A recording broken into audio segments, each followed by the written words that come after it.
안녕하세요. 조선일보 법조 전문 기자 양경입니다. 자, 드디어 한 10일에 달하는 긴 추석 연휴가 왔습니다. 어떻게 연휴들 잘 보내고 계신지 모르겠습니다. 오늘은 특별히 연휴를 맞아서 여러분들이 특별히 더 관심 가질 만한 그런 소식으로 알차게 준비를 해봤습니다. 끝까지 지켜봐 주시고요. 구독, 좋아요도 좀 많이 부탁드리겠습니다. 오늘 첫 소식은 요즘에 이 사람이 제일 핫한 것 같아요. 제일 관심도 많고. 바로 누구냐면은 김현지 실장, 이제 실장이죠. 그쵸? 비서관에서 지금 직책이 또 바뀌었죠. 공교롭게도 국감을 앞두고 직책이 바뀐 김현지 제1부속실장 얘기를 한번 준비를 해봤습니다. 국감에 가장 첨예한 이슈가 김현지 실장 출석하냐 안 하냐 이게 돼버렸죠. 원래는 사실 총무비서관이라고 한다면은 운영위에 출석 의무가 있습니다. 관례적으로도 출석을 해 왔고요. 그런데 지금 못하겠다고 하면서 아니 왜 총무비서관이 왜 운영이 안 나와?라고 이제 야당 쪽에서 이의 제기를 했죠. 그러니까는 공교롭게도 뭐 이제 무슨 대통령실에서는 업무 조정 차원이라고 하지만은 인사가 나버렸습니다. 그래서 이 청문회 출석 의무가 없는 제1부속실장, 그러니까 대통령을 그림자처럼 수행하는 그런 자리로 인사 발령이 났죠.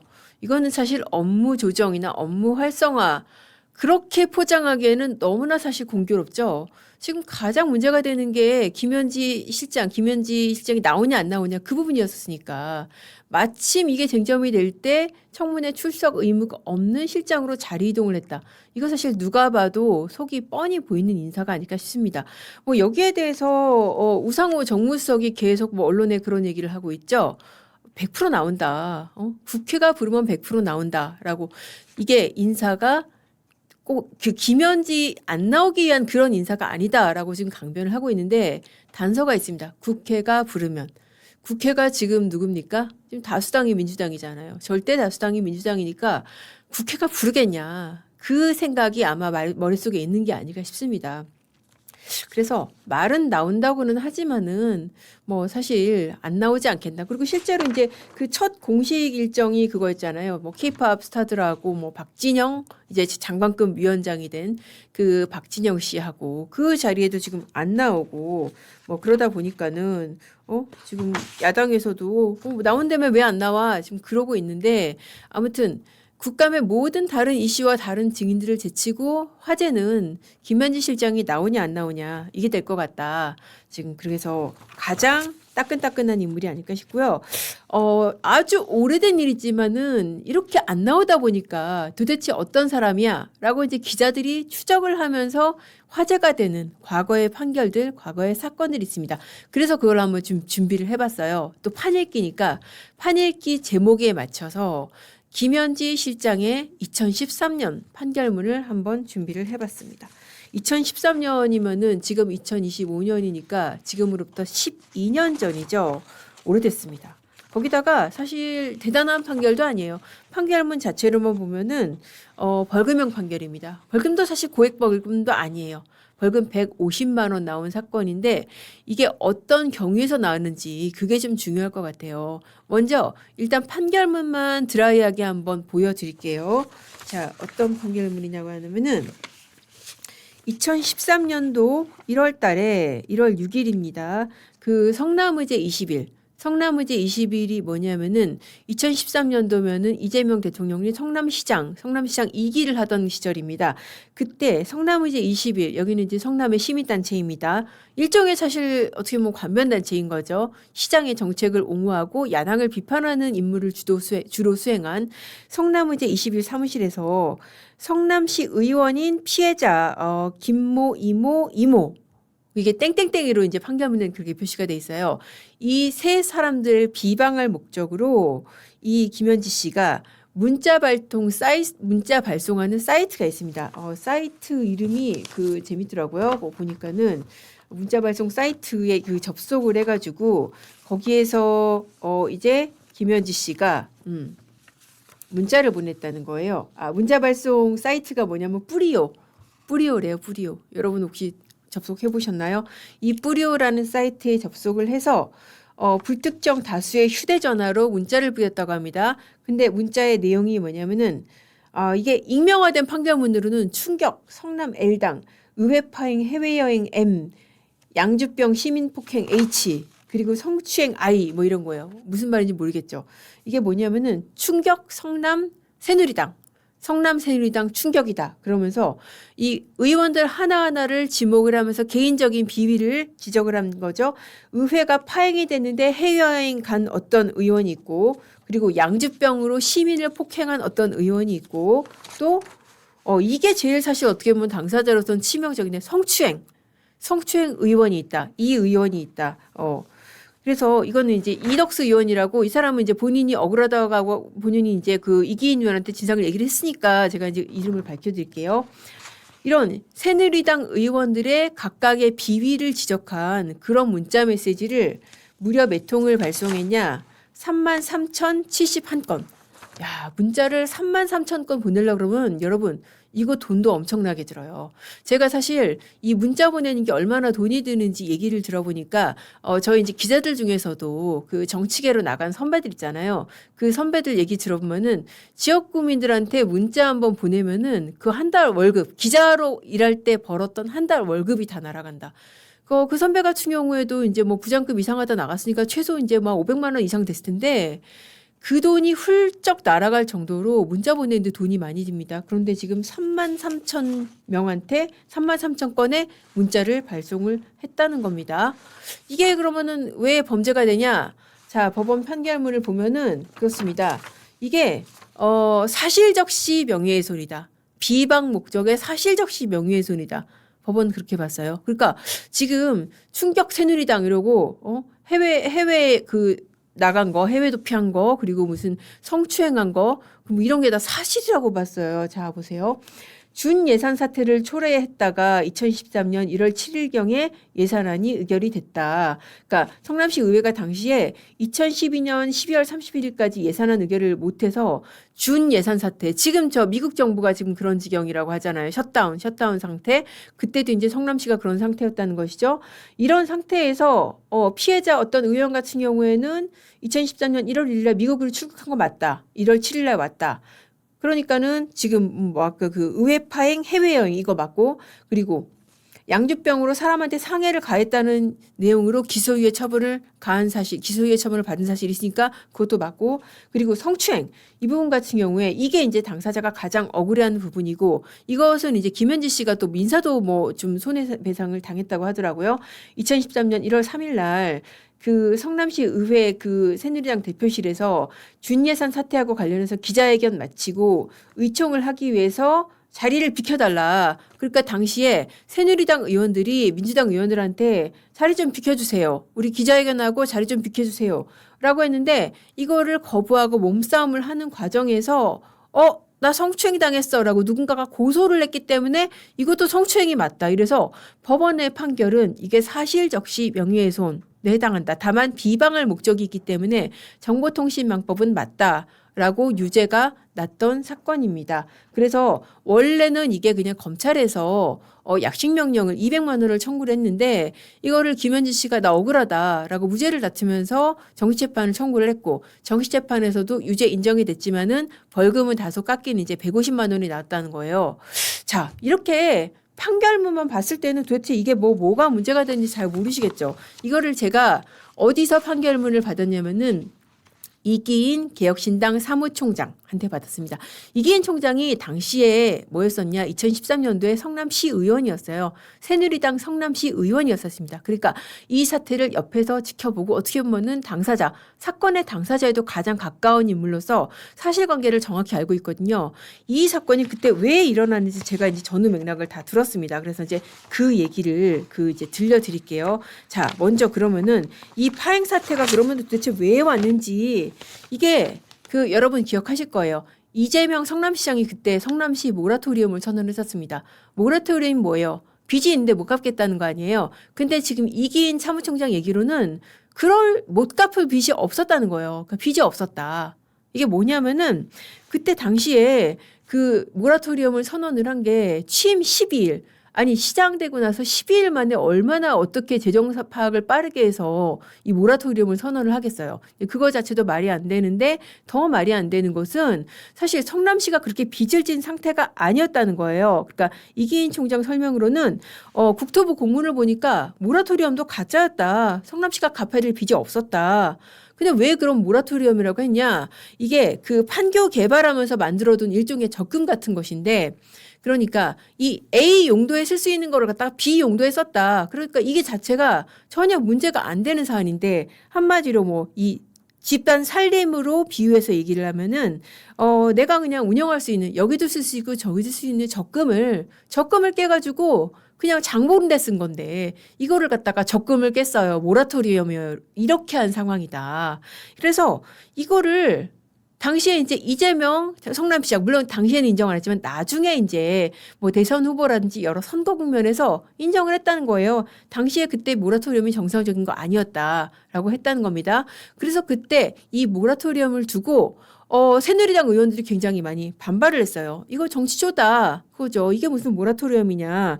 그래서 이것 때문에 이제 그 잘못됐다라고 이제 시민단체들이 기자회견을 했었습니다. 그때 당시 시민단체들이 이제 또 새누리당 쪽 그 기자회견을 했었겠죠. 그러니까 당시에 이제 대표 간사를 했던 새누리당 이덕수 의원이 그때 이제 이게 제가 지금 이거 나중에 좀 편집해서 해주세요. 이게 지금 어떻게 된 거냐면은 이렇게 해서 여야가 대치를 하다가 성남시 정가에서 여야가 대치를 하다가 결국 준 예산 사태까지 갔는데 그때 당시에 그러니까는 친 성남시의 그런 그 성남 20일 같은 그런 단체들이 너네 왜 지금 준 예산 사태까지 갔냐 이거 잘못했다라고 막 시끄럽게 기자회견을 했다고 합니다. 그러니까는 이 새누리당 그러니까 성남시 의원들이 여기 기자회견장은 1층에 있으니까는 1층 가서 하세요라고 그렇게 만류를 했다고 그래요. 그러니까 거기서 또 이제 시민단체들이 버티고 막 안 나가고 그런 몸싸움 비슷한 상황이 있었다고 합니다. 이 몸싸움 와중에 그냥 몸싸움이 있었던 것을 갖다가 어떤 그 시민단체 인사가 이 사람이 내 가슴 만졌어요. 라고 이거를 갖다가 성추행으로 비화를 시킨 게 그 이른바 성추행 사건이고 그게 형사 고소까지 했는데 여러분 아시겠지만 고소했다고 다 유죄가 되는 거 아니잖아요. 결국 이거 혐의 없음으로 끝났고 이 성추행했다고 지목당한 이덕수 시의원이 나중에 이거 거짓말이라고 당사자 때 민사소송까지 냈다고 합니다. 그래서 민사소송으로도 300만 원 배상 판결이 났다고 그래요. 그러니까는 당시에 성추행이라는 거는 명백한 가짜뉴스고 잘못된 문제 제기였었다. 그러니까 이게 뭐예요? 전반적으로 맥락을 봤을 때 택도 아닌 것으로 모라토리엄 선언을 했고 여기에 이제 새누리당 의원들이 반발을 한 것이고 근데 이거를 갖다가 이 성남시 편에서 계속 이 관변단체들이 시끄럽게 하면서 있었던 사건이 지금 이 사건인데 이 와중에 김현지 씨가 어떻게 했다는 거예요. 역시 이런 성남의제 20일 성남시 주변에 이런 시민단체의 사무국장이던 김현지 씨가 어떻게 했다? 문자를 3만 통을 뿌렸다. 너무 이상한 거죠, 사실. 그러니까 지금 새누리당이나 이 지역 정가에서는 이게 정말 괴의 문자 사건이라고 불렀던 게 아니 도대체 이 3만 통을 문자를 뿌리려면은 이 문자 데이터베이스는 어디서 났느냐. 그렇지 않아요? 이 사람들 전화번호 이거 어디서 났겠냐. 이것도 의문인 거고. 그리고 이 돈은 어디서 났겠느냐. 그러니까 이게 이런 단체들의 당시에 이제 성남시에서 조리로 예산이 지원이 되고 있었다고 그래요.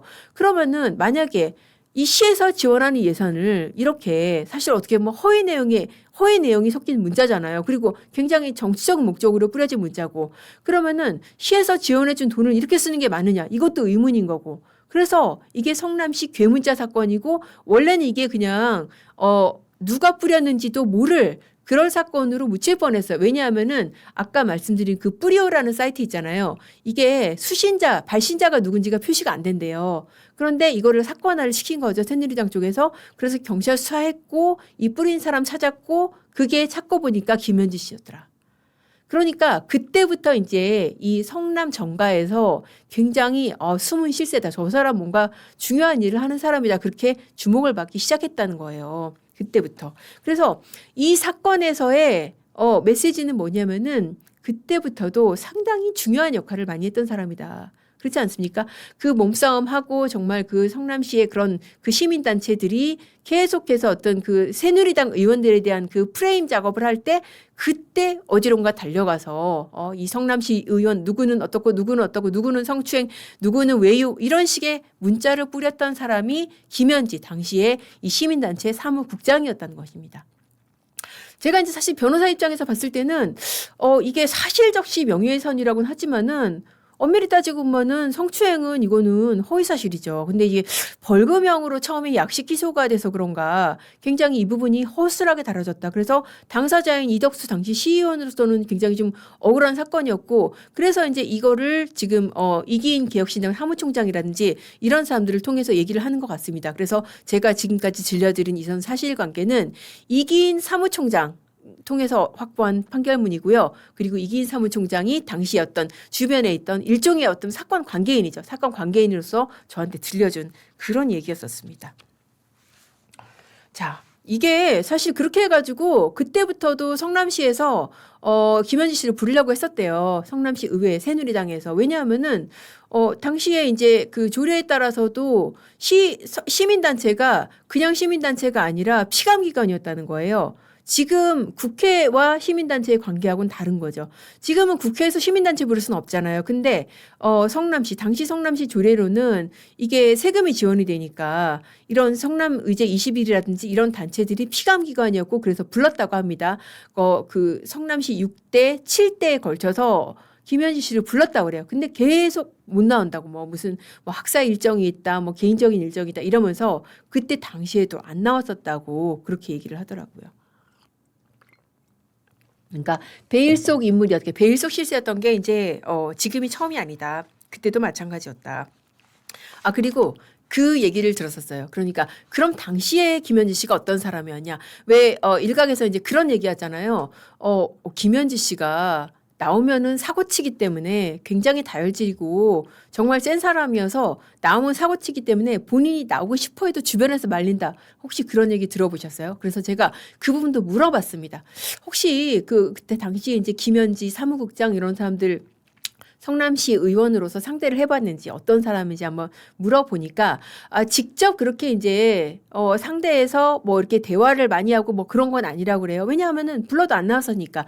다만 그때 이제 성남시 그리고 이제 도까지도 계속 이어지잖아요. 그래서 도에 근무했던 사람들 얘기를 그 이기인 사무총장이 이제 간접적으로 듣기로는 군기반장이었다. 군기반장이고 굉장히 무서운 사람이었다고 그래요. 공무원들 기강 잡는 사람. 그래서 별명을 그렇게 별명을 붙였다고 그래요. 그러니까 이기인 총장도 본인이 직접 들은 얘기는 아니고 그때 당시에 경기도청에서 일했던 사람들 얘기로 전원으로 들은 건데 경기도청의 노사연이었다. 노사연이 뭔 얘기냐? 군기반장이었다는 거예요. 그 연예인 노세현 씨, 가수 노세현 씨가 연예계에서는 이제 군기반장으로 통한다고 그러거든요. 대기실 같은 데서 시간을 잘 안 지키거나 이제 선배들한테 인사를 잘 안 하거나 이런 후배들 군기 잡는 군기반장으로 통한다고 하는데 김현지 실장이 그런 존재였다는 거예요. 경기도청에서 공무원들이 굉장히 무서워하는 일종의 군기반장이었다라고 합니다. 그래서 보통은 이제 실세라고 하면은 어떻게든 앞에 가서 좀 알장거리면서 잘 보이고 그러려고 하는데 누구도 그렇게 범접하지 못했다. 무서워서. 그래서 경기도청 노사연으로 통했다고 합니다. 그렇게 해서 김현지 실장에 대한 그런 여러 가지 뒷얘기 그리고 이 판결문의 맥락을 한번 짚어봤고요. 그 사건도 사실 어떻게 보면은 김현지 실장의 일단을 짐작케 하는 사건이라는 생각이 듭니다. TV조선에서 단독 보도를 했었죠. 변호사 시절에 이재명 대통령 변호사 시절에 성공보수를 대신 챙겼다. 그런 얘기 많은 분들이 뉴스 보셨겠지만은 다시 한번 이제 간략하게 말씀을 드리자면은 지금 2003년도에 그 2억 원 빚을 받는 그 소송, 민사소송이 있었는데 이거를 채권자를 대리를 했었다고 그래요. 당시에 이제 이재명 대통령이 변호사로서 근데 성공보수를 안 줬어요. 그러니까 의뢰인 상대로 이 성공보수 지급 청구를 했어요. 성공보수가 민사는 지금도 합법입니다. 그러니까 당연히 당시에도 법적으로 받을 수 있는 돈이에요. 그래서 그거를 성공보수 지급 청구 소송을 냈습니다. 그러면은 그 받았을 거 아니에요. 나중에 이기면은 그걸 받을 채권이 있는 거 아니에요. 근데 이 받을 채권 수임료를 받을 당사자로 본인도 아니고 가족도 아니고 김현지 실장 당시에는 그 성남시제 21개 사무국장, 그러니까 시민단체 관계자인 김현지 실장을 지목을 했다. 이거 사실 누가 봐도 이상하고 변호사인 제가 보기에도 정말 이상합니다. 사실 이게 성공보수 소송이라는 게 변호사 입장에서 쉽게 하는 게 아니거든요. 변호사가 의뢰인을 상대로 소송을 낸다? 이거 정말 큰맘 먹어야 돼요. 왜냐하면은 변호사들도 사건 수임하고 그런 입장에서 굉장히 의뢰지위거든요. 그런데 의뢰인 상대로 소송한다 그러면은 그 바닥에 소문 다 나가지고 굉장히 좀 껄끄러져요. 다른 사람들과의 관계에서도. 그렇기 때문에 어지간해서는 내기도 힘든 소송이고 정말 돈이 궁하거나 정말 받아야 될 돈인데 안 주고 있어서 의뢰인이 괘씸하거나 그렇지 않으면 안 내는 소송입니다. 그런데 그렇게 힘들게 낸 소송을 그렇게 힘들게 받았을 거 아니에요. 그 돈을 가족도 아니고 심지어 법무법인도 아니고 변호사실 직원도 아닌 김현지 당시 사무국장 시민단체 관계자한테 받게 했다? 이거는 지금 봐도 그렇고 그때 봐도 그렇고 정말 굉장히 긴밀한 관계고 가까운 관계고 어떻게 보면은 재정적인 측면, 돈과 관련된 측면을 긴밀하게 맡아서 처리하는 그런 관계가 아니었나. 그 일단을 짐작케 하는 그런 그 사건이 아닐까 싶습니다. 자, 그리고 또 이제 하도 베일에 가려져 있다 보니까 이 사람이 어느 학교를 나왔는지 뭐 이 사람이 은사인지 아닌지 이거를 두고도 지금 뭐 설왕설래를 하고 국회의원이 문제 제기를 하고 당사자가 또 반발을 하고 그런 일도 있죠. 김장현 의원이 원래 뭐 그 문제 제기했잖아요. 김현지 실장이 신구대를 나왔고 당시에 신구대 교수로서 현재 그 산림청장이 있었고 그래서 그 신구대 시절에 그 사제 인연으로 지금 그 산림청장을 임명을 했다라는 것인데 거기에 대해서 지금 산림청장이 지금 강력히 반발을 하고 있죠. 사제 관계가 전혀 아니었다. 그 김인호 산림청장이 이제 이거는 전혀 아니다라고 그렇게 해명을 하고 반발을 하고 있습니다. 뭐 처음에 이제 그 김 의원이 제보를 받은 내용은 이제 뭐 성남에 있는 신구대 환경조경학과를 졸업을 했고 지난달 산림청장에 임명된 김인호 전 신구대 환경조경학과 교수가 은사라는 것인데 그러면서 뭐 김현지 씨의 입김으로 뭐 이렇게 산림청장까지 된 게 굉장히 세다 그랬는데 전혀 아니다. 명백한 허위다. 산림청 차원에서 보도 자료를 냈습니다. 신구대 환경조경학과 교수인 것은 맞지만 김 청장이 그때 당시에 김현지 실장 가르친 사실이 전혀 없다라는 것이고 지금은 이제 가장 그 최신의 기사로 그럼 뭐가 났냐면은 지금 김현지 실장이 신구대 출신이 아니라 상명대 출신이다. 지금 그렇게 이제 기사가 최근에 났습니다. 그래서 상명대 출신이라는 거를 이제 박원석 전 의원이 이제 밝혔죠. 그래서 이 상명대 출신의 김현지 실장을 자기가 소개했다. 직접 아는 것은 아니지만은 자기가 아는 사람 통해서 그렇게 해서 소개를 해준 그런 관계다라고 했었습니다. 사실 뭐 어떤 대학 출신이고 뭐 어떻게 소개됐다 이게 사실 무슨 얼마나 큰 뉴스겠어요. 근데 이게 이렇게 뉴스가 되는 이유는 그만큼 베일에 가려져 있기 때문에 그게 아니면은 사실 전혀 이렇게 하등의 뉴스가 될 이유가 없는 그런 사안들인데 이렇게 정말 하나하나가 어느 대학을 나왔다가 뉴스가 되고 있다. 그래서 저는 이거는 어떻게 보면은 뭐 이게 저는 이렇게 생각이 들어요. 그러니까 김건희 여사 사건이 커진 거하고 이거는 비슷한 맥락이다. 이거는 계속 민주당 쪽에서 일을 키우는 거다. 사실 김건희 여사 같은 경우에도 그렇잖아요. 그러니까 처음에 이제 그런 주가 조작 논란 불거지고 디올백 사건 벌어졌을 때 그때만 해도 본인이 나와서 죄송합니다. 제가 생각이 짧았습니다. 라고 하면은 지금 이렇게 특검이 정말 대대적으로 판이 벌어지고 16개 범죄 혐의에 대해서 뭐 대대적으로 수사를 하고 이런 일이 저는 없었을 거라고 생각을 합니다. 그렇게 하려고 해도 김이 다 빠지는 건데 결국은 본인이 저렇게 뭐 계속 이렇게 뒤에 숨어 있고 윤 대통령 버티고 그러다가 지금 이렇게 이 사달이 난 게 아닌가 싶은데 김현지 실장 같은 경우에도 국면이 저는 비슷한 국면이 좀 벌어지고 있다고 생각을 합니다. 사실은 알고 보면은 김현지 실장이 그렇게 실세가 아닐 수도 있다. 모든 정책 결정이나 모든 인사가 이 사람을 통하고 그런 게 아닐 수도 있는데 계속 이렇게 아니 그냥 반나절만 나와서 그냥 내내 하면 죄송합니다 말 못합니다 하면 되는 그런 자리에도 안 나오고 하다 보니까 점점 이게 실체가 과장되고 점점 확대가 되고 커지는 그런 측면이 있지 않을까. 그래서 어떻게 보면은 이재명 대통령이 김현지 실장을 아끼는 가장 큰 이유 중에 하나가 자기 정치를 안 하기 때문에, 전면에 안 나서기 때문에라고 그렇게 알려져 있잖아요. 그런데 지금 국면은 이렇게 안 나서는 게 더 지금 전국에 부담이 되고 있다. 이거 자체가 어떻게 보면은 큰 정치 사안이 돼서 굴러가는 그런 상황이 아닐까, 그런 생각이 듭니다. 자, 그렇게 해서 아마도 이게 사실 뭐 아무것도 아니에요. 그 과거에 뭐 진짜 십몇 년 전에 뭐 벌금형 받은 거, 그리고 지금 그 채권을 갖다가 받은 거 같은 경우에는 뭐 형사사안도 아니고 뭐 개인의 필요에 따라서 그렇게 할 수 있는 것인데, 이런 것까지 하나하나 다 까발려지는 이유는 결국은 본인이 너무나 스스로 베일 속에 가려있기 때문이 아닐까, 그런 생각이 듭니다. 자, 그리고 이 주제 한번 안 다뤄볼 수가 없어서 제가 갖고 와봤는데, 그 배임죄 폐지한다고 그러죠. 형법상 배임죄를 지금 폐지를 민주당이 지금 당론으로 정하고 이거를 본격적으로 추진을 한다고 합니다. 와, 이거 정말 기가 막힌 거예요, 여러분. 그냥 무슨 뭐 특별 형법에서 무슨 조항 하나 빼고 이거하고는 정말 차원이 다른 문제다. 이 배임죄 같은 경우에도 거의 형법의 역사하고 맥을 같이 하는 그런 범죄거든요. 근데 이거를 없앤다? 없애는 목적은 여러분, 제가 뭐 일일이 다 말씀 좀 이따 드릴 거긴 하지만은 말씀 안 드려도 여러분들도 다 짐작 가능하시잖아요.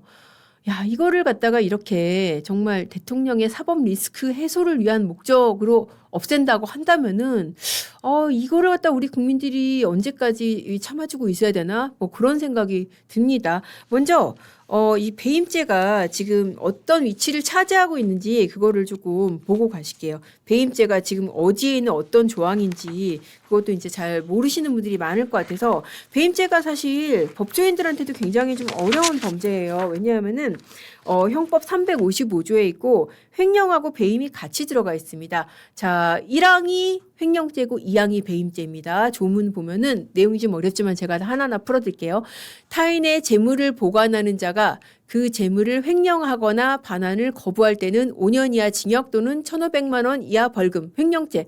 횡령 이름은 다 들어보셨을 거 아니에요. 뭐를 내가 보관하고 갖고 있던 사람이 그거를 속된 말로 삥땅 빼돌렸을 때 적용되는 게 횡령죄. 자, 2항의 배임죄가 규정이 되어 있습니다. 타인의 사물을 처리하는 자가 그 임무에 위배되는 행위로서 재산상의 이익을 취득하거나 제3자로 하여금 취득하게 했을 때, 그래서 본인에게 손해를 가했을 때, 전항의 형과 같다. 전항이 뭐예요? 1항. 그러니까는 횡령죄랑 배임죄랑 법정형이 똑같다는 거죠. 그러니까 지금 2항이 지금 배임죄로 규정이 돼 있고, 다시 보시면은 사무를 처리하는 사람, 사무 어떤 사무지? 여러 가지 사무가 있습니다. 그래서 여러 범죄에 적용이 됩니다. 임무에 위배되는 행위. 그러니까 이게 쉽게 말씀드리면은 어떤 일을 해야 되는 사람이 그거를 책임대로 안 해가지고 그 임무를 맡긴 사람한테 손해를 끼쳤다는 거예요. 그때 배임죄가 적용이 된다. 자, 어떠세요? 제가 해설을 해드려도 뭐가 딱 와닿지가 않죠. 그렇습니다. 이게 와닿지가 않는다는 게 문제인 거예요. 그러니까 지금 민주당은 배임죄 폐지의 빌미로 삼는 게, 자, 봐봐. 이렇게 모호하니까 기업들이 두려움에 떨고 있잖아. 우리가 기업을 위해서 없애줄게 라고 하는데 그게 아니라는 거를 제가 하나하나 보여드릴게요. 이게 그렇게 모호한 만큼 여러 가지의 그런 그 법이 침해에 적용이 되고, 이 중에는 기업 입장에서 굉장히 필요한 사건도 굉장히 많이 있습니다. 기업 입장에서 이거 처벌 안 하면 큰일 나는 사건도 많이 있습니다. 그런데 기업을 위해서 배임죄를 없앤다? 이게 지금 말이 안 된다는 것이죠.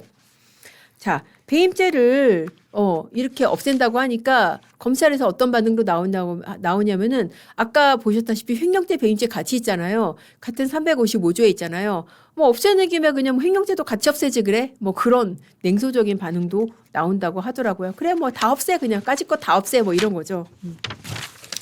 일단 배임죄가 없어지면은 이재명 대통령 재판이 절반이 사라져요.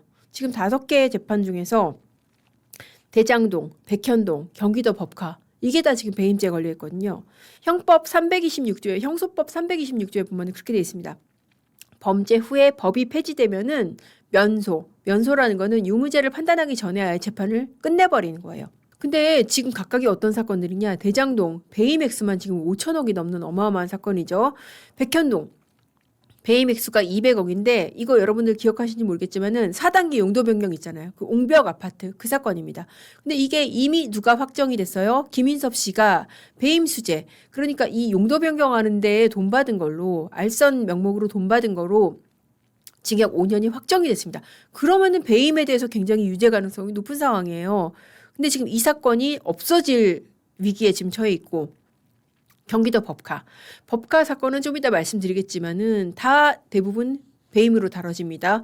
이것도 굉장히 확실한 사건이죠. 우리 지난 대선 때부터도 왜 소고기, 초밥바 이런 것들 있잖아요. 그거 사진 있죠. 공익제보자 진술 있죠. 구매 내역 있죠. 다 있는 사건. 이것도 이 배임죄가 폐지가 되면은 그대로 그냥 면소 판결로 재판 자체가 없어져 버린다. 이거 공소 취소를 할 필요도 없이 그냥 재판 자체가 없어져 버리는 그런 사건들입니다. 자, 그러면 남는 게 뭐가 있어요? 공직선거법, 그리고 위증교사, 대북송금 뭐 이런 것들 남는데 공직선거법 이거 없애려고 지금 뭐 하고 있어요? 사심제 안 되는 거 아닙니까? 지금 대법원에서도 유죄 파기, 유죄 취지로 파기 환송되니까 이게 그대로 만약에 법원에서 재판을 하면 유죄로 확정될 거 아니에요? 그러니까 헌재한테 지금 대법원 재판을 다시 뒤집을 권한을 준다는 거 아니에요, 지금? 그래서 사심제 논의를 한다는 것이고 위증교사 관련해서 여러분 이재명 대통령이 최근에 한 발언을 주목할 필요가 있어요. 뭐라 그랬어요? 1심에서 무죄 났는데 검찰이 항소하는 거 문제 있다. 이거 딱 위증교사랑 연관지어서 해석되지 않으세요? 1심 무죄 받았잖아요. 이거는 사실 어떻게 보면은 법원 주변에서도 유죄 가능성이 가장 확실한 사건이 위증교사였어요. 실제로 그렇기 때문에 이거만 띄어가지고 영장 청구를 하고 그랬었잖아요.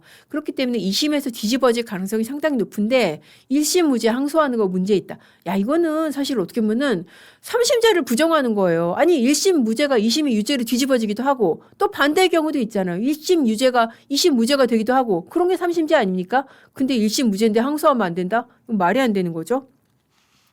대북송금 사건 이거 사실 연호술판 뒤집기 하려는 듯한 그런 그 조짐들이 보이잖아요. 박성용 검사 뭐 다시 조사한다고 그러고 뭐 그런 얘기들.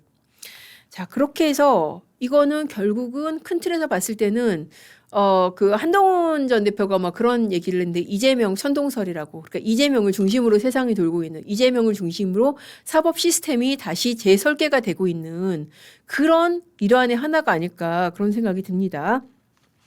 자, 그리고 민주당이 경제 활성화를 위해서 경제인들의 마치 수건인 것처럼 그러면서 이 배임죄를 없앤다고 하는데, 배임죄가 제가 아까 말씀드렸다시피 이게 무슨 재벌 총수들만 처벌하는 게 아니라요. 이런 경우도 배임죄로 처벌을 하기 때문에 배임죄 없어지면 이것도 처벌 못합니다. 뭐냐면은 개주가 돈 들고 도망가는 거 있잖아요. 지금은 개 많이 안 하시겠지만은 왜 우리 어머님 세대만 해도 개들 정말 많이 했죠. 월말에 이제 개 탔다는 얘기 지금도 쓰잖아요. 관용적으로. 돈 모아가지고 목돈 만들어서 이제 뭐 자녀들 학자금도 하고 그랬잖아요. 개주가 돈 들고 도망가는 거, 이게 전형적으로 배임죄로 처벌되는 그런 사건 유형이고요. 그리고 은행이 부실대출하는 거, 은행이 담보 제대로 안 받거나 부실대출하는 거, 이것도 은행의 배임으로 처벌을 해왔습니다. 그러니까 우리가 특히 안전자산 좋아하시는 분들 다 은행에다 돈 넣잖아요. 내가 평생 모은 돈 은행이 부실대출해서 그 은행이 파산 지경에 이르러도 이거 처벌 못할 수 있다. 이거 진짜 굉장히 저는 이거 좀 화나던데요. 이 말만 들어도 좀 화나던데요. 어떻습니까? 그리고 전세 사기를 전부 처벌 못하는 건 알지만은 전세 사기 중에 이런 유형이 있습니다. 그 임대차를 위탁 관리하는 회사들, 요새 그런 회사들이 많이 있어요. 이런 회사들이 임대인 모르게 임차료를 올려받아요. 그러다가 나중에는 이게 그 전세금을 갖다가 못 돌려주는 이런 지경에 이르는 이런 사건을 배임죄로 처벌을 한 사례가 있었는데, 이거를 처벌 못하게 된다, 이런 사건들은. 그리고 무엇보다 우리가 또 이렇게 피 끓는 그 유형 중에 하나가 공무원들이 세금으로 법카 유용을 해도 배임죄로 보통 다뤄져 왔었는데 처벌 못합니다. 그리고 기업 입장에서 이거는 정말 답답한 노릇인데, 영업비밀 유출. 누가 내 밑에서 내가 실컷 개발해 놓은 기술을 갖다가 일하다가 들고 나가서 경쟁업체에다가 연봉 뭐 한 3-4배 받고 넘겼어요. 그래도 이거 처벌 어려워집니다. 왜냐하면은 다른 법률이 있긴 한데 뭐 무슨 부정경제방지법이나 그런 게 있긴 한데 그런 법들은 요건이 굉장히 까다롭습니다. 부정경쟁방지법에 해당하려면은 기밀성이 인정이 돼야 되고, 또 기업 입장에서 이걸 기밀로 관리를 해야 돼요. 뭐 보안방지 서약 받고 뭐 기밀로서 등급 부여하고 해야 되는데, 솔직히 그냥 뭐 소규모 업체들 같은 경우에 직원 한 10명 되는 데서 무슨 특허 기술 하나 있는 게 전 재산이란 말이에요. 그런 데서는 그렇게 꼼꼼하게 관리 안 하거든요. 그러면은 부정경쟁 방지법으로 기소해도 무죄가 납니다. 그럴 때 기소를 하는 게 바로 배임죄인데 어떻겠어요? 배임죄 없어지면은 그런 기업들, 중소기업들, 지금 알토란 같은 핵심 기술 하나 있는 중소기업들 보호 못 받습니다. 자, 이런 배임죄 폐지, 이거 기업들이 원할까요? 기업들뿐만 아니라 여러분들도 당장 보세요. 그러니까 서민들 입장에서도 민생 경제에 우리 당장 피해를 입어도 대응 못하는 상황들이 이렇게 생긴다니까요. 그러니까 오죽하면은 누구도 반대를 하냐? 민변에서도 반대 성명을 냈다니까요. 이거 배임죄 폐지 이거 제고해야 된다라고 민변까지 반대 성명을 냈었습니다.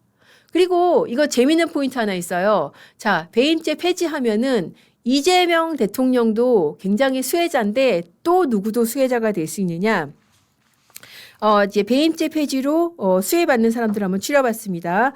이상직 의원, 뭐 이름도 이제 좀 가물가물하실 수도 있는데 이스타 전 회장, 창업주. 이 사람이 이제 배임죄로 재판받고 있는데 뭐 날아가겠죠, 만약에 조항이 없어지면은. 최문순 전 강원지사 레고랜드 관련해서 재판받고 있고, 이 사람은 아마 민주당으로 생각을 못하지 않았을까. 이진숙 방통위원장. 지금 이진숙 방통위원장 잘라버리겠다고 방통위 없애는 뭐 또 다른 기구를 만드는 법까지 통과를 시켰잖아요. 그리고 뭐 하려고 그러겠어요. 이진숙 법카수 하려고 그러겠죠. 근데 법카수사 못합니다. 뭐 빵진숙 이렇게 또 경멸을 하면서 이제 법카수사 하려고 할 텐데 법카수사 못한다고 제가 아까 말씀드렸죠. 그러니까 공직자 뭐 일반 사기업도 마찬가지고 이런 이 법카 유용을 다루는 대표적인 범죄 유형이 바로 배임죄인데 배임죄 없어져 버리면은 이진숙 방통위원장도 수사를 못한다. 자, 뿐만 아닙니다. 그 또외 의외의 그런 망회의 효과가 또 있는데 김건희 특검도 엄청나게 지장을 받게 됩니다. 왜냐하면은 지금 그 서울 양평고속도로 그 종점 변경한 거 있잖아요. 그거로 공무원이 하나가 구속이 됐습니다. 원래 이 사람을 수사하려던 혐의는 배임이었었습니다. 근데 지금 뇌물죄로 구속이 됐긴 하지만은 어쨌든 본체인 배임 수사 어려워지고 또 그 IMS 모빌리티라고 김건희 여사가 관여한 것으로 의심을 하고 특검이 수사하고 있는 그런 업체 있잖아요. 그 180억인가 대기업들로부터 투자받았다는 그 업체. 그 업체 같은 경우에 그 투자받고 그런 관계자들이 그 회사 관계자들이 뭐 자금 유용했다 이것도 배임으로 수사 중인데 이것도 지장받을 수 있습니다. 또 그 왜 21g이라고 들어보셨죠? 대통령실 관저 인테리어 그 수주했다는 그 업체 압수수색했잖아요. 압수수색 영장에도 죄명으로 배임이 적시가 돼 있습니다. 이것들 다 날아가는 거야. 그러니까 남의 편뿐만 아니라 내 편도 지금 아무것도 뭐 못하게 되고 지금 남의 편을 죽이려는 수사도 못하게 될 수 있다는 겁니다. 자, 이렇게 해서 배임죄 폐지에 어떻게 보면 나비 효과까지 한번 달아봤습니다. 자, 그리고 이 사건도 한번 꼭 짚고 넘어가야 될 것 같습니다. 지기현 부장판사. 저는 정말 제 마음속으로도 굉장히 좀 개운한 생각이 들었습니다. 이게 정말 사퇴 규정이다. 드디어 이렇게 날 결론이 나는구나. 그런 생각이 들어서 대법원 자료를 그대로 한번 가지고 와봤습니다. 대법원에서 보다 못한 대법원에서 명절을 앞두고 한번 정리를 해준 것 같아요. 자, 우리 이렇게 조사를 했고요. 이런 결과가 나왔습니다. 왜? 민주당이 제기했던 게 뭐였냐면은 지기현 부장판사가 룸사롱에서 술 접대 받았다. 증거도 있다라고 하면서 뭐 어이없게도 남자 3명이서 사진 찍은 거 들이밀고 그랬잖아요. 그러면서 요구한 게 뭐였습니까? 지기현 아웃. 그러니까 지기현 부장판사 윤석열 전 대통령 재판에서 배제 요구했었잖아요. 자, 그 사건에 대해서 대법원이 자체 조사 결과 대법원이 직접 조사한 게 아니라 이거는 2중 3중으로 조사했다고 보시면 돼요. 그러니까 대법원 행정처하고는 별도의 기구인 윤리감사에서 조사를 하고 또 외부 기관입니다. 감사위원회는 외부 인사가 대다수예요. 이 감사위원회가 조사한 결과를 엊그제 이제 대법원이 발표를 했었습니다. 자, 대법원이 조사한 이 사건의 진상을 한번 보시겠습니다. 자, 그러면은 그 사진은 뭐며, 그 술집은 뭐며, 그게 이제 궁금하신 부분이잖아요. 자, 그 동석자들, 사진 찍힌 동석자들, 지기현 부장판사 외에는 이제 2사람은 이제 모자이크가 됐는데, 이 대상법관이 누구냐면 지기현 부장판사입니다. 땡땡 지원, 이거 장흥 지원이에요. 그 시골 아주 그러니까 굉장히 외딴 지원이죠. 장흥 지원에서 근무하던 15년 전에 같은 지역에서 실무 수습하던 사법연수생 그리고 공익법무관. 그러니까 당시에 이제 지기현 판사는 판사로서 장지원에 근무를 하고 있었고 그 당시에 실무 수습하던 사법연수생. 저도 이제 사법연수원 다녔었는데 실무 수습을 합니다. 검사 시보, 판사 시보 뭐 그런 거 하는데 아마 판사 시보로서 법원에서 이제 판사의 역할이 뭔지 보고 배우는 그 실무 수습을 하고 있었던 사람이에요. 그리고 공익법무관. 그러니까는 군 복무를 갖다가 이 병역 의무를 거기 군에서 지금 뭐 법원에서 하던 공익법무관 이런 사람들이고 지금 지기현 판사보다 7년 9년 후배라는 것이죠. 그리고 어떤 사이냐? 그럼 이 사람들이 왜 그럼 같이 술을 마셨냐? 그러니까 지기현 판사가 법조 선배고 여기 장흥 지원 제가 이제 지원 말씀드렸으니까 이게 법조인이 뭐 몇 명 있겠어요? 그러니까 혼자 내려와서 일하는 거잖아요. 이 후배들 입장에서도 그러니까 아우 그래 고생한다 애쓴다 여기 뭐 법조인들 몇 명 없는데 그러면서 격려 차원에서 밥 사주고 술 사주면서 이렇게 친분 가지게 돼서 코로나 전까지 이제 1년에 한 번 정도씩 만났고 그리고 평소에도 지기현 부장판사가 밥 사고 술 사고 그렇게 해서 만나온 사이라는 것입니다. 그래서 이날도 그렇게 만났다는 거예요. 만난 시간과 장소 이게 중요합니다. 2023년 8월이라는 거예요. 2023년 8월이고요. 그리고 1차를 이제 그 교대역 인근에 그 횟집에서 오픈된 홀에서 2시간가량 이제 식사하고 음주를 냈고 15만 5천 원을 지기현 부장판사가 결제를 했어요. 그래서 결제 내역을 이게 제가 좀 이따 들려드리겠지만 제가 사실 처음으로 이 내용을 보도를 했었어요. 그때 당시에 지기현 부장판사가 결제 내역 영수증까지 다 냈다라고 제가 그때 말씀을 드렸었고 1차 끝나고부터도 나 내일 재판이라서 나 지금 저기 집에 가야 돼 그렇게 얘기를 했다는 거예요. 근데 뭐 오랜만에 만났는데 그냥 술 한잔 하고 가요라고 하는 이 변호사 둘 중에 하나 지금 이제 다 변호사가 됐죠. 변호사 제안으로 2차를 갖다가 그 샤르망 청담동 샤르망 거기로 갔다는 것이죠. 물론 대법원 발표에서는 단지 익명화를 했습니다. 그렇게 이동을 해가지고 자 보니까 여기 이 사람의 이제 A 변호사, 그러니까 3명 중에서 한 사람하고만 단골이었기 때문에 지기현 부장하고 다른 변호사는 이게 어디로 가는지 여기가 어딘지 몰랐다는 거예요. 어디로 가는지 못 들었고 들어가 보니까 그냥 오픈된 홀에 뭐 라이브, 노래 부를 수 있는 라이브 시설이 있었지. 이거 룸사롱으로 생각 안 했다는 것이고 대법원에서도 현장 조사를 해보니까 여기 룸사롱 아니더라. 자, 룸사롱 접대에서 룸사롱이 깨진 거죠. 그럼 접대를 받았냐? 자, 아까 보신 대로 그럼 사진을 왜 찍혔냐? 그게 나와 있습니다. 술집에서 술이 나오기 전에 웨이터한테 부탁을 해가지고 사진을 찍었다고 그래요. 자, 상식적으로 우리가 그때 사진이 나왔을 때 우리도 갔던 의문이 그거 아니었어요? 아니, 남자들끼리 정말 소위 말해서 좋은 데에서 음습하게 술을 마셨으면 이거 사진 찍었겠냐? 그렇지 않겠어요? 미쳤다고. 그런 데 가가지고 사진을 찍겠어요. 그래서 이때 당시에도 웨이터한테 부탁을 해서 사진을 찍었다는 겁니다. 그리고 이제 뭐 술을 마셨냐 안 마셨냐 이 부분 관련해서 주문한 술 한 병 나오고 한두 잔 정도 마시고 얼마 안 있다가 바로 나왔다는 거고 그리고 여종업원 없었다는 거잖아요. 왜 민주당이 처음에 문제 제기했을 때 뭐라고 했습니까? 이거 이게 여종업원이 앉아있는 뒷모습 사진을 같이 제시를 하면서 마치 그때 지기현 부장판사가 여종업원하고 같이 있었던 것처럼 그런 뉘앙스로 계속 그 프레임을 만들지 않았습니까? 근데 그게 아니라는 거죠. 여종업원 없었다. 그리고 중요한 건 이제 대법원 입장에서는 그거예요. 그럼 과연 그래 후배들하고 술 마실 수 있고 룸사롱 가는 것도 불법은 아니죠. 중요한 거는 이 사람들이 사건 관련자들이냐. 그러니까 이 사람들이 사건 가지고 지기현 부장판사 법정에 들어갔냐. 그런 거 없었다. 최근 이게 한 1, 2회뿐만 아니라 최근 10년 동안 이 동석자들 A, B 변호사가 대리인으로 선임한 사건 철회한 적 없었다. 직무 관련성이 인정되기 어렵다. 그러니까 이건 징계사안 아니라는 거잖아요. 그런데 무슨 재판 배제를 하겠냐. 지금 결론이 이렇게 난 겁니다. 그래서 법원 입장에서는 자 이거는 징계 사유는 없는데 근데 너네 공수처 수사한다니까 뭐 공수처 수사 결과 보고 결정할게. 그렇게 결론을 낸 겁니다. 공수처 수사에서 뭐가 나오겠어요? 이 정도인데 지금. 자, 이 사건을, 이거 제 자랑은 아니고, 제 자랑인가요? 제가 제일 처음 보도를 했었고, 판읽기로 제가 단독으로 이 자리에서 제일 먼저 다뤄드렸었습니다. 그래서 그때 당시 이제 기사가 그거였어요. 후배들 밥 사준 뒤에 술자리 전에 사진만 찍고 귀가를 했다라고 해서, 당시에 지기현 부장판사가 의혹이 제기가 되니까 대법원 윤리감사실에 냈던 해명 내용을 갖다가 입수를 해서 보도를 했었고요. 이게 지금 와서 생각을 해보면은 그 표를 한번 보여주시겠어요? 민주당의 문제 제기가 얼마나 허술했는지 여기에서 딱 나타나요.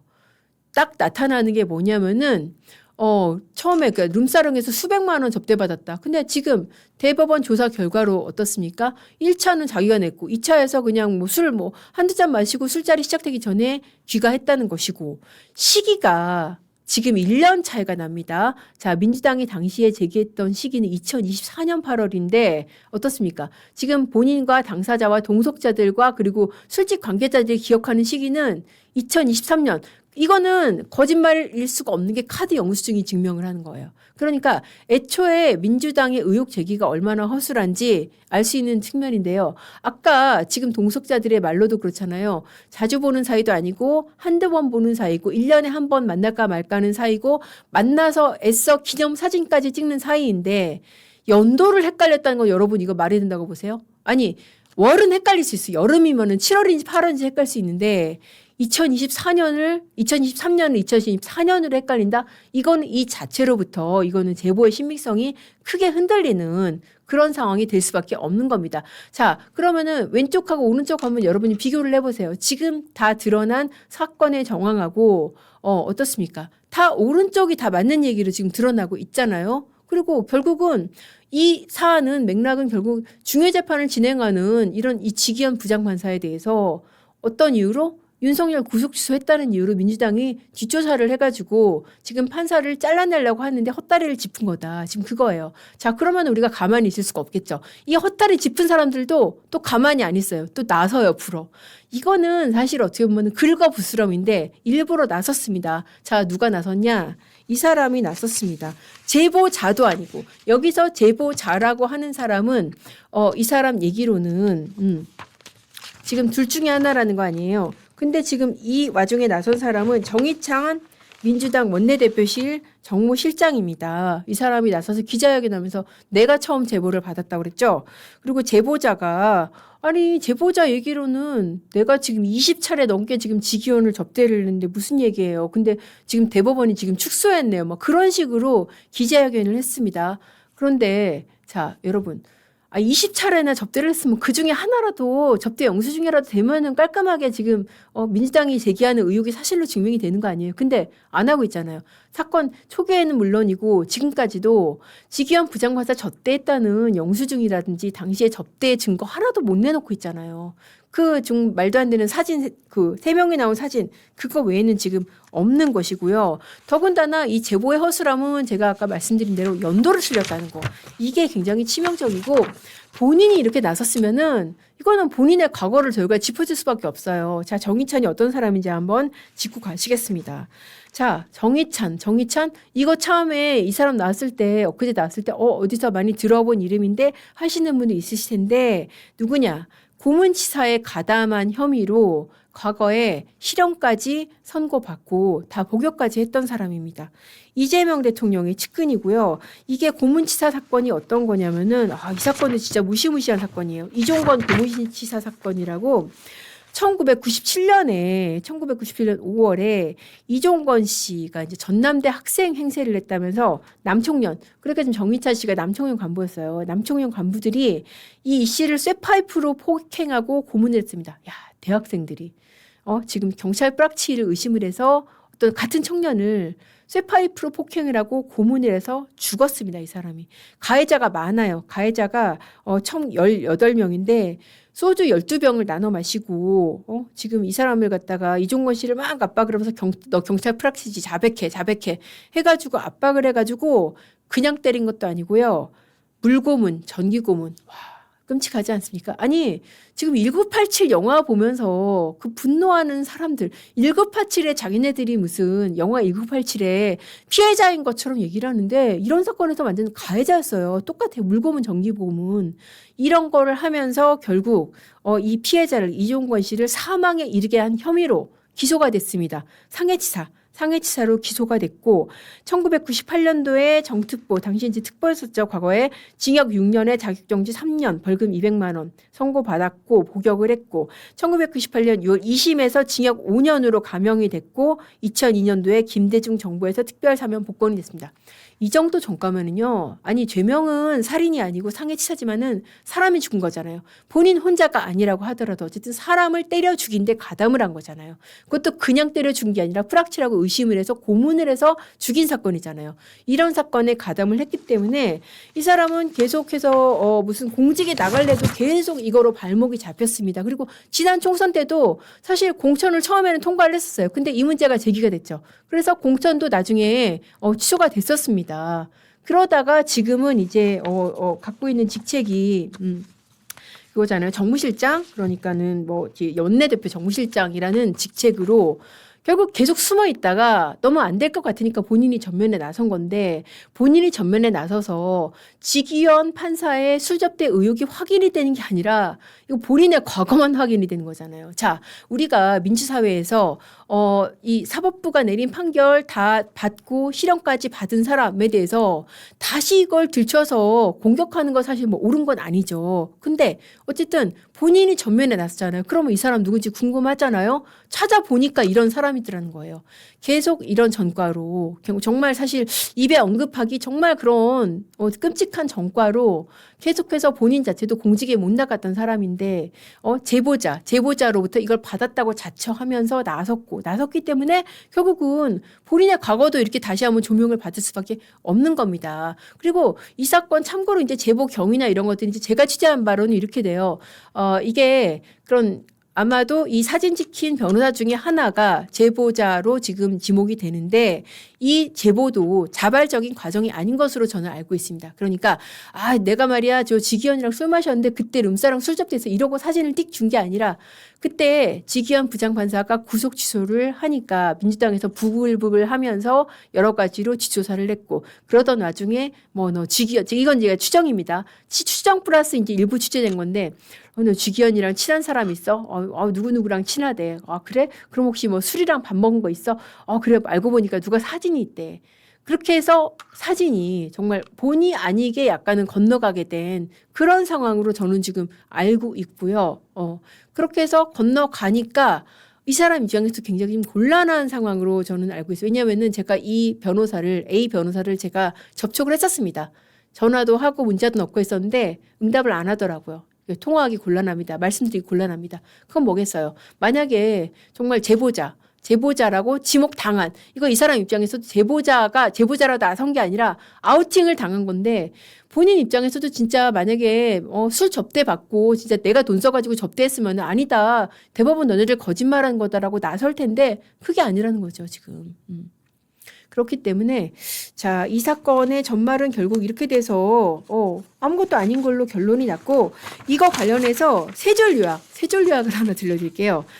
이게 재밌더라고요. 커뮤니티에서 세 줄 요약으로 도는 내용이 있습니다. 첫 번째, 이 사건의 요약. 시골에 파견돼서 고생하는 후배들을 자기 돈으로 밥 사주고 술 사줌.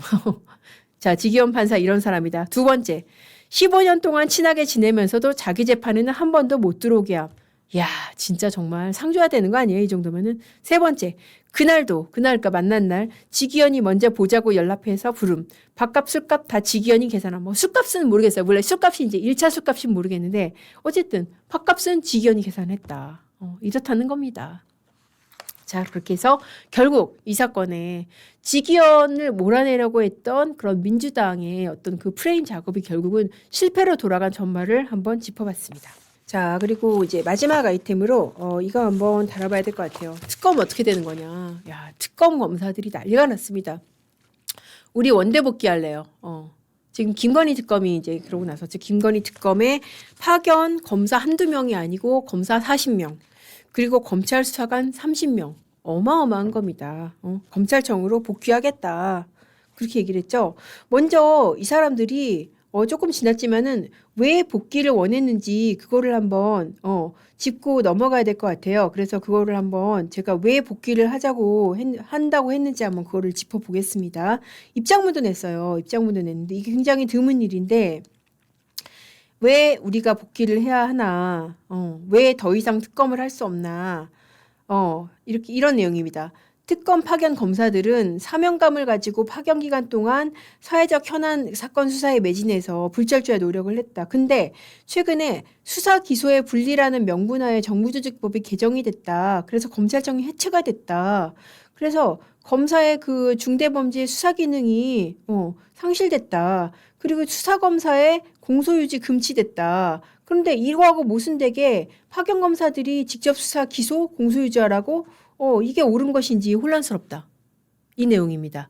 그러니까 뭐냐면은 아니 제가 지난 그 판읽기 시간에 말씀드렸는데 정부조직법에서 검찰청 다 지워버리는 그런 그 직제 개편을 했다고 그랬죠. 검찰이 없어졌어요.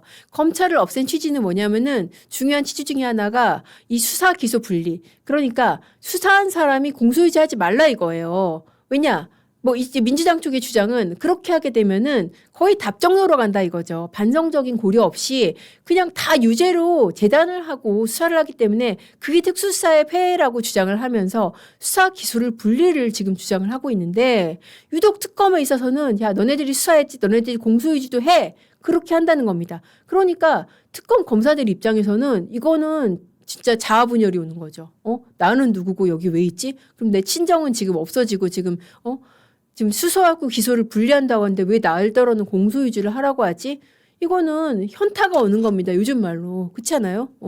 나는 누구고 여기 왜 있는가? 그런 현타가 오는 것이고 그래서 우리 이런 이 현황을 전달을 했다. 그리고 이 수사를 조속히 마무리한 뒤에 파견검사 조속히 복귀를 하겠다라는 그런 입장문을 냈습니다. 이거는 진짜 어마어마한 사건이에요. 그러니까 민주당도 사실 발칵 뒤집혔죠. 아니 특검 검사들이 사실 어떻게 보면은 이 정부 동력의 상당 부분이 내란 극복이라는 거 아닙니까? 그렇게 해서 3대 특검을 출검시켜서 서울중앙지검 규모의 검사를 투입을 해서 굴리고 있는데 이 검사들이 나 수사 안 해 돌아갈래. 큰일 난 거죠. 난리가 났습니다. 난리가 날 수밖에 없죠. 그런데 이게 그냥 뭐 검사들이 화풀이성으로 뭐 하루 이틀 만에 나 돌아갈래 검찰 없어지니까 돌아가면 이거 아니고요. 제가 취재한 바로는 굉장히 오랫동안 쌓인 그런 문제가 있습니다. 자, 뭐냐면은요. 일단 굉장히 검사들하고 특검보들 간에 상당히 오랜 기간 쌓인 좀 불신이 있다. 이거 뭐냐면은 일단 그 김건희 특검 내부의 제 사정을 제가 좀 취재를 해봤어요. 그러니까, 김건희 특검 내부가 이제 7개의 팀이 있는데 그 중에서 이제 통일교 팀 같은 경우에, 통일교 팀뿐만 아니라 다른 팀에서도 이제 그런 문제가 좀 있었다 그러는데 주요 피의자 소환 뭐 이런 것들이 특검 검사들한테 공유가 잘 안 됐다는 거야. 특검하고 특검보 사이에서만 좀 공유가 되고 검사들도 나도 모르는 사이에 뭐 누구 한학자 소환한다고 뭐 이런 일들이 뉴스를 보고 알게 되는 그런 일들이 있었다는 거죠. 그러면서 이제 불신이 쌓였다는 것이고 또 여러분은 이제 이 뉴스 보신 분들도 있을 거예요. 그러니까 민중기 특검보가 한학자 변호인인 이혁 변호사랑 면담을 했다. 이게 사실 이게 왜 지금 비판받을 지점이냐면은 원래 특검에서 표방을 한 게 그러니까 변호인들이 찾아와서 만날 수는 있어요. 근데 만나는 범위를 특검은 안 만난다고 그랬어요. 근데 특검이 만났잖아요. 더군다나 이 특검하고 이 변호인하고 과거에 부장판사고 배석 관계였다는 거예요. 자, 그러면은 이거는 굉장히 어떻게 보면은 이거 정관예우 아니야? 왜 만나죠? 옛날에 배석이라고 만나주는 거야? 그런 말이 나올 수밖에 없잖아요. 그렇게 되면은 수사를 하는 검사들 입장에서는 자기네들도 그 공정성 그리고 연결성 그러니까 수사의 깨끗함과 청렴성을 의심받을 수밖에 없는 그런 진짜 열받는 상황이 될 수밖에 없는 겁니다. 그런 것들 때문에 좀 굉장히 빈정이 많이 상했었다. 이제 그런 얘기를 들었고요. 그리고 또 하나 중요한 게 뭐냐면은 윤석열 전 대통령 체포 과정 이것 때문에도 굉장히 검사들이 좀 많이 마음이 떴다. 라고 제가 알기로는 그렇습니다. 윤석열 전 대통령 체포 과정이 뭐 진짜 어마어마했잖아요. 체포가 뭐냐면은 여러분들 기억하시겠지만 불과 얼마 전의 일입니다. 구치소에 있는데 체포영장 발부해가지고 그거 집행하러 갔잖아요. 그래서 뭐 의자째로 뭐 들었다 놨다 해서 뭐 떨어져가지고 다쳤네 안 다쳤네 막 이런 일이 있었잖아요. 그 과정에서 이거는 이제 제가 들은 얘기인데 그렇습니다. 또 반론이 있으면 뭐 또 다뤄드릴게요. 체포 과정에서 이 팀장급인 부장하고 일선의 이 검사들 특검하고 좀 특검 검사들하고 상당히 좀 커뮤니케이션이 안 됐었다. 그러니까 특검 검사들이 그냥 뭐 부장이나 이런 팀장들한테 듣기로는 나가면은 그냥 순순히 협조할 거야. 체포영장 집행될 거야. 그래서 그걸 믿고 나갔는데 웬걸. 지금 뭐 교도관들도 다 팔짱 끼고 있고 당사자는 지금 버티고 있고 그런 상황이었다는 겁니다. 그러면서 이제 나가네 안 나가네 이제 이렇게 씨름을 하다가 교도관들은 팔짱 끼고 이런 상황에서 이제 의자를 들었다 놨다는 이런 상황이 벌어지니까 검사들 입장에서는 배신감 뭐야 이거 뭐 다 됐다며 집행될 거라며 갔다가 나중에 우리만 정말 속된 말로 진짜 나중에 똥바가지 쓰는 거 아니냐 그런 생각이 들었다는 것이죠. 그러니까 이런 사건들이 계속 쌓이고 특히나 또 문제가 된 게 뭐냐면은 별건 수사가 너무 많다. 검사들이 보기에도. 아니 사람을 구속을 했는데 혐의가 정작 김건희 여사와 어떻게 했다 그런 혐의가 아니라 왜 제가 지난번에 판일기에서도 한번 다뤄드렸지만은 김건희 특검으로 구속된 사람 중에서 김건희 여사하고 직접 관련된 사람 몇 명 없다 그랬잖아요. 그런 식으로 다 무슨 개별 회사의 배임 횡령 뭐 이런 진짜 정말 별건 수사로 보이는 그런 사건들로 수사를 하다 보니까 뭐 현타가 온다. 뭐 언제까지 우리가 이거 해야 되는 거지? 그런 불만들이 많이 쌓여서 결국은 집단 성명문 발표, 집단 입장문 발표까지 이르게 됐다는 것입니다. 이게 지금 꺼질 사안이 아니고요. 꺼진다고 꺼질 사안이 아니고 사실 제가 이제 오늘까지 듣기로는 지금 특검 검사들 지금 김건희 특검뿐만 아니라 다른 특검도 굉장히 좀 들썩들썩 한다고 그래요. 그래서 이거를 무마를 하려고 법무부나 이런 데서도 굉장히 지금 애쓰고 있다고 합니다. 뭐 내란 특검 자기네들은 뭐 아닌 척 괜찮은 척 하는데 그거 아니고요. 아마 다른 특검들도 상당히 좀 동요가 있지 않을까. 그러니까 검사들의 상실감과 반발이 어느 정도인지 보여줄 수 있는 장면이 하나 있습니다. 뭐냐면은 법정에 검사들이 상복을 입고 나왔다는 거예요. 자, 오죽하면 검사들이 했을까? 상복이라는 게 여러분 무슨 삼배 그건 아니고 검은 옷 있잖아요. 검은 양복. 물론 보통 이제 검은색이나 무슨 곤색 입고 나오긴 하죠. 근데 자, 넥타이를 보세요. 넥타이 어떻습니까? 다 검정색. 이거 다 상가집 가는 복장이잖아요. 그러니까 지금 이게 어떤 검사들이냐면은 내란 특검 검사들. 지금 집단 반발을 하면서 돌아가겠다고 하는 김건희 특검이라고 하는데 내란 특검 검사들도 지금 이러고 나왔다는 거예요. 그러니까 이게 상복 시위예요. 상복 시위. 자, 우리 검찰도 없어지고 수사기소 분리한다고 하는데 우리가 왜 공소유지해야 되냐. 지금 그런 시위를 하는 겁니다. 이게 사실 공소유지라는 게 이해관계가 좀 관련이 있어요. 뭐냐면은 이 특검이 유지되는 기간 동안에 만약에 이 검사들뿐만 아니라 특검보들도 다 공소유지 관여해야 된다고 한다면은 특검보들은 다 변호사들 있잖아요. 변호사 하다 왔잖아요. 뭐 무슨 태평양 광장 이런 데서 변호사를 하다 왔는데 계속 공소유지 해야 된다고 그러면은 자기네들 돌아가서 돈 못 벌거든요. 특검보 하다가 돌아가면은 그 명망이나 이런 걸로 유명세로 상당히 괜찮다고 그래요. 근데 그거 못 하잖아요. 그러니까 지금 특검 검사들만 공소유지를 하게 그렇게 해놓으니까 검사들 입장에서 어떻겠어요? 열받는 거죠. 아니 자기네들은 돌아가서 지금 변호사로 이름 날리고 돈 벌고 우리만 남아서 지금 공소유지하라고? 아니 수사기소 분리한다며. 그럼 특히나 이재명 대통령 관련 재판에는 수사검사도 못 들어가게 하고 있잖아요. 그런데 지금 이렇게 공소유지까지 하라고 하니까 침묵 시위를 상복으로서 하고 있는 그런 장면입니다. 그러니까 나온 게 뭐냐면 민주당에서 어제는 이것들 봐라 너네들 그래 그럼 다 나가 우리 다 징계할게 이랬는데 생각해보니까 안 되겠는 거예요. 왜냐면은 그렇게 해가지고 만약에 특검 검사들 다 복귀하고 다 파업하잖아요. 그러면 어떻게 되겠어요? 이거는 사실 어떻게 보면은 이런 정권의 동력 자체가 한 축이 휘청하는 그런 일까지 생길 수 있단 말입니다. 그러니까 오늘은 좀 달래기로 전현희 의원이 갔다 온 것 같아요. 갔다 와서 이게 사실은 뭐 그런 항의성이 아니고 그냥 호소 차원이라고 하더라. 호소겠어요? 어떠세요? 제가 지금까지 들려드린 제가 나름대로 취재한 내부 속사정에 비춰보면은 이거는 단순히 일회성 뭐 화풀이도 아니고 이벤트도 아니고 쌓인 겁니다. 쌓인 거기 때문에 앞으로도 어떤 형태로든 세게 불거져 나올 가능성이 있기 때문에 한번 잘 지켜보셔야 될 것 같습니다. 자, 그렇게 해서 연휴 동안 여러분들 좀 이렇게 법 공부들 하시고 이렇게 현안들 잘 입체적으로 파악하시라고 제가 판읽기 준비해서 들려드렸습니다. 어떻게 재밌게 들으셨나요? 여러분들 좋아요하고 구독 좀 많이 눌러주시고요. 다음 시간에도 라이브로 더 재밌는 소식으로 찾아뵙겠습니다. 감사합니다.